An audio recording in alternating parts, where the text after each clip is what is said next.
ചിന്തിച്ചും പറയാം, പറഞ്ഞിട്ടും ചിന്തിക്കാം. ഏറ്റവും നല്ലത് ചിന്തിച്ചിട്ട് പറയുന്നതാണ്. അല്ലെങ്കിൽ പറഞ്ഞിട്ടിരുന്ന് ജീവിതകാലം മുഴുവൻ ചിന്തിക്കേണ്ടി വരും. ഒരു മനുഷ്യനെ നശിപ്പിക്കാനായിട്ട് ന്യൂക്ലിയർ ബോംബൊന്നും കൊണ്ടുവരണ്ട. ഒരു മനുഷ്യനെ നശിപ്പിക്കാൻ, പ്രയാസപ്പെടുത്താൻ, ഇല്ലാതാക്കാൻ നമ്മളൊരു വാക്ക് മതി. എന്റെ വാക്ക് എനിക്ക് കൺട്രോൾ ചെയ്യാൻ പറ്റും. അതെങ്ങനെയാ? ഒരു കാര്യം പറയുന്നതിന് മുമ്പ് ജസ്റ്റ് ടേക്ക് എ ബ്രേക്ക്, എന്നിട്ട് പറയാം. അല്ലെങ്കിൽ എന്ത് പറ്റുമെന്നറിയാമോ? പറഞ്ഞതിന് ശേഷം പറയേണ്ടി വരും, അയ്യോ ഞാൻ ഇതല്ല ഉദ്ദേശിച്ചു കേട്ടോ, ഞാൻ അങ്ങനെ അല്ല ഉദ്ദേശിച്ചെന്ന് പറയും. പറയാറില്ലേ നമ്മള്? ഇനി പറഞ്ഞിട്ട് കാര്യമുണ്ടോ? പലപ്പോഴും നമ്മളത് പറഞ്ഞിട്ട് പിന്നെ റിഗ്രറ്റ് ചെയ്യും. അറിയാതെ പറഞ്ഞു പോന്നാ. കാര്യം എന്താ? മനസ്സിൽ മൊത്തം റോങ് തോട്ട്സ് ആണ്. നമ്മളെ മനസ്സിൽ ഡാമേജ് ചെയ്യുന്ന ചിന്തകൾ കിടക്കുന്നതുകൊണ്ട് വാക്കുകൾ തെറ്റിപ്പോവും.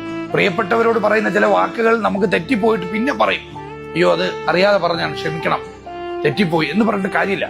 എന്ത് ചെയ്യാ? പറയുന്നതിന് മുമ്പ് ഒരു ബ്രേക്ക് എടുക്കണം, ഒരു പോസ് എടുക്കണം, ആലോചിച്ചിട്ട് പറയണം. ചിന്തിച്ചും പറയാം, പറഞ്ഞിട്ടും ചിന്തിക്കാം. ഏറ്റവും നല്ലത് ചിന്തിച്ചിട്ട് പറയുന്നതാണ്. അല്ലെങ്കിൽ പറഞ്ഞിട്ടിരുന്ന് ജീവിതകാലം മുഴുവൻ ചിന്തിക്കേണ്ടി വരും. ബന്ധങ്ങളിലെ വലിയ വിഷയങ്ങൾ ഉണ്ടാവുന്ന അങ്ങനെയാ. ഒരൊറ്റ ബ്രേക്ക് എടുത്തിട്ട് പറഞ്ഞാൽ പിന്നെ നമുക്കിരുന്ന് ചിന്തിക്കേണ്ട അവസ്ഥ വരില്ല. അപ്പൊ ബന്ധങ്ങളൊക്കെ ഏറ്റവും നല്ലതാകാൻ എന്ത് ചെയ്യണമെന്ന് ചോദിച്ചാൽ, പറയുന്നതിന് മുമ്പ് ഒരു ബ്രേക്ക് എടുക്കുക, ചിന്തിക്കുക, പറയാം.